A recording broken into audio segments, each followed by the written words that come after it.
Hello everyone भाई, आज से 1 साल पहले ना मैंने अपनी गाड़ी में हेडलाइट्स अपग्रेड की थी।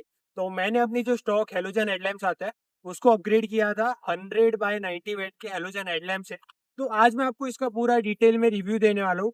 क्या आपको भी अपनी गाड़ी में हेलोजन हेडलैम्प्स को अपग्रेड करना चाहिए या फिर नहीं, या फिर एलईडी में जाना सही होगा, और अभी तक के इसके एडवांटेजेस क्या है, डिसएडवांटेज क्या है, वो सारा मैं आपको आज के इस वीडियो में बताऊंगा। तो चलो भाई स्टार्ट करते हैं इस वीडियो को। सबसे पहले तो यहाँ पर आ जाओ भाई। यहाँ पे ना मैंने अपनी गाड़ी में ये ओसराम के 100/90 वेट के हेलोजन हेडलैम्प्स लगवाए थे। अब इसमें होता कुछ नहीं है, बस दो हेडलैम्प्स चेंज होता है और इसके साथ साथ मैंने रिले भी लगवाई थी, तो उसको भी एक बार मैं आपको दिखा देता हूँ। तो ये देखो भाई, ये रहे अपने दो हेलोजन हेडलैम्प्स, और इसमें जो मैंने रिले लगवाई है वो है ये वाली। यहाँ पर आप देख सकते हो, ये मैंने हेला की रिले लगवाई थी। अगर आपको क्लियरली दिखाई दे रहा होगा तो ये जो है ये है अपनी रिले। तो हमेशा ये रिले के साथ ही काम होता है। अगर रिले के बिना कर रहे हो तो बहुत कुछ भी हो सकता है गाड़ी में। रिले कराओगे तो सेफ्टी रहती है। बट अब 1 साल यूज करने के बाद मैंने बहुत सारी गाड़ी चला दी है। पूरी लॉन्ग ड्राइव भी की है, रात में पूरी पूरी रात गाड़ी चलाई है। और इसके बाद में मैंने जो देखा है वो बहुत ही अलग था जो मैंने वीडियो में देखा था। तो अब मैं आपको बता दूं इस वाले हेलोजन हेडलैम्प्स के डिसएडवांटेजेस और एडवांटेजेस। सबसे पहले तो अगर आप ऐसी हेलोजन हेडलैम्प्स लगवाते हो ना अपनी गाड़ी में, तो इससे आपका जो लाइट का थ्रो होता है, नॉर्मल अपनी कंपनी से आता है, वो होता है 50/60 या 55 या फिर 55/60, ऐसा कुछ होता है, 60/55। तो वो उससे ऑलमोस्ट डबल थ्रो हो जाता है अपनी गाड़ी का जब आप इस वाले हेलोजन हेडलैम्प्स को लगवाओगे। लेकिन इसका बहुत बड़ा डिसएडवांटेज है, वो आप यहाँ पर आकर के देख सकते हो भाई। यहाँ पे आ जाओ। अब देखो भाई, बाहर से देखने में तो आपको इतना दिखाई नहीं दे रहा होगा, लेकिन जब आप ऊपर से देखोगे तो ये देखो, यहाँ पे आपको बहुत ऐसा ब्लरी सा दिखाई दे रहा होगा। और एक तरीके से इस वाले हेलोजन हेडलैम्प ने मेरा जो ये हेडलाइट का सेटअप आता है ना, उसको बर्न कर दिया है। तो इसमें होता क्या है कि बहुत ज्यादा हीट करते हैं अपने हेलोजन हेडलैम्प्स, और हीट करने की वजह से ये आपका जो बाहर का हेडलाइट का जो सेटअप होता है ना, वो बर्न हो जाता है, या फिर ऐसे यू येलोइश हो जाता है। अब यहाँ पे तो ये स्टार्टिंग है येलो होने की।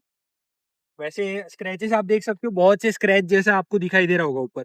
सेम चीज इस वाली साइड भी है। यहाँ पर आपको ये ब्लरी सा दिखाई दे रहा होगा, एकदम सनलाइट में आपको प्रॉपर दिखता है। ये देखो, यहाँ पे ये जो ब्लरी सा दिख रहा है ये है, ये वाला जो है। और अगर आप यहाँ से देखने की ट्राई करोगे ना, तो आपको अंदर का हेलोजन हेडलैम्प क्लियर नहीं दिख रहा होगा, क्योंकि ये सब कुछ ब्लर हो गया है। अब ये हुआ है इस हेलोजन हेडलैम्प्स की वजह से। तो अगर आप भी हेलोजन हेडलैम्प लगवाने की सोच रहे हो तो ये सारे डिसएडवांटेजेस हो सकते हैं। अब मेरे दोस्त की भी बहुत सी गाड़ियां हैं जिन्होंने ये वाले हेलोजन हेडलैम्प्स लगवाए, तो उनमें भी यही होता है, ज्यादातर येलोइश हेडलैम्प हो जाता है। पूरा हेडलैम्प का जो सेटअप है वो येलो हो जाता है। तो प्लीज अगर आप में कोई भी ऐसा सोच रहे हो हेलोजन हेडलैम्प का अपग्रेड करने का, तो भाई मत लगवाओ, मत हेलोजन हेडलैम्प लगवाओ। इससे बहुत अच्छे अच्छे ऑप्शंस हो सकते हैं।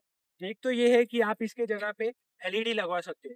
लेकिन एलईडी लगवाओगे तो उससे होगा क्या कि एलईडी जो है ना वो पूरी स्प्रेड होती है, वो हर तरफ स्प्रेड होती है। उसका जो थ्रो होता है वो रोड पे ज्यादा नहीं होता, और इसमें जो थ्रो होता है वो प्रॉपर रोड पे होता है। तो ये एक एलईडी का डिसएडवांटेज है। बाकी एलईडी भी आप लगवा सकते हो। एलईडी में होता क्या है कि सामने वाली का आंखों पे ज्यादा चुभता है एलईडी। और एक बहुत ही बढ़िया और प्रैक्टिकल ऑप्शन है, वो ये है कि आपके जो नीचे की तरफ फॉग लैंप आते हैं ना, आपको इन फॉग लैंप को चेंज करके प्रोजेक्टर वाले फॉग लैंप लगवाना है। अगर आप प्रोजेक्टर वाले फॉग लैंप लगवाओगे ना, तो एकदम बढ़िया सा थ्रो हो जाएगा। लेकिन वही बात है कि उसमें आपको कॉस्टिंग ज्यादा आ जाएगी। वो जो सेटअप है वो बहुत कॉस्टली हो जाएगा अगर आप हेलोजन लगवाओगे। तो ये दो तीन है, अगर आपको चाहिए तो आप एलईडी लगवा सकते हो। लेकिन एलईडी अगर आप प्रोजेक्टर वालों में लगवाओगे तो अच्छा है। दो तरीके के आता है, ये जो है रिफ्लेक्टर वाला सेटअप होता है, दूसरा सेटअप आता है जो होता है प्रोजेक्टर वाला। तो अगर आप प्रोजेक्टर में एलईडी लगवाओगे तो वो सक्सेसफुल है, लेकिन अगर आप इस तरीके से रिफ्लेक्टर में एलईडी लगवाओगे तो वो थोड़ा स्प्रेड होता है, बट आपका काम हो जाएगा। बाकी नीचे तो आप प्रोजेक्टर लगवा ही सकते हो। और ओवरऑल अपना रिव्यू दूं इन वाले हेलोजन हेडलैम्प से, तो भाई हेलोजन हेडलैम्प आप लगवा सकते हो। देखो, मैंने इसके पहले अपनी ऑल्टो में भी सेम ही सेटअप लगवाया था, लेकिन उसमें इतना बर्न नहीं हुआ था जितना इस गाड़ी में हुआ है। क्योंकि आजकल की जो नई गाड़ी आती है वो ऐसी उनका जो बाहर का हेडलाइट का सेटअप होता है वो ऐसा डिजाइन होता है कि उनमें आपका हेलोजन हेडलैम्प कम वेट का ही सपोर्ट करेगा। अगर ज्यादा हीट होगी तो ये जो है बर्न होना स्टार्ट हो जाता है। ऊपर से तो आपको बहुत ज्यादा ही बर्न दिखता है। ओके, तो हेलोजन हेडलैम्प ट्राई करो, मत ही लगवाओ। अगर लगवा भी रहे हो तो आप सेम वाले लगवा सकते हो, जैसे कि इसमें आते हैं 55/60। तो आप 55/60 का ही कोई अच्छी कंपनी का हेडलाइट लगवा सकते हो, लैंप लगवा सकते हो, उससे आपका थ्रो जो है अच्छा खासा हो जाएगा। बाकी ये तो मत ही लगवाना, एलईडी पे भी अपग्रेड कर सकते हो और प्रोजेक्टर फॉग लैंप पे भी अपग्रेड कर सकते हो, वो भी एक अच्छा ऑप्शन हो सकता है। बाकी मैं भी जल्दी इसको चेंज करने वाला हूँ, या तो पुराना वाला स्टॉक लगवाऊंगा या फिर इसमें लगवाऊंगा मैं एलईडी। तो देखते हैं एलईडी किस तरीके का रिस्पॉन्स देता है। वीडियो देखने के लिए आपका धन्यवाद। Thank you so much.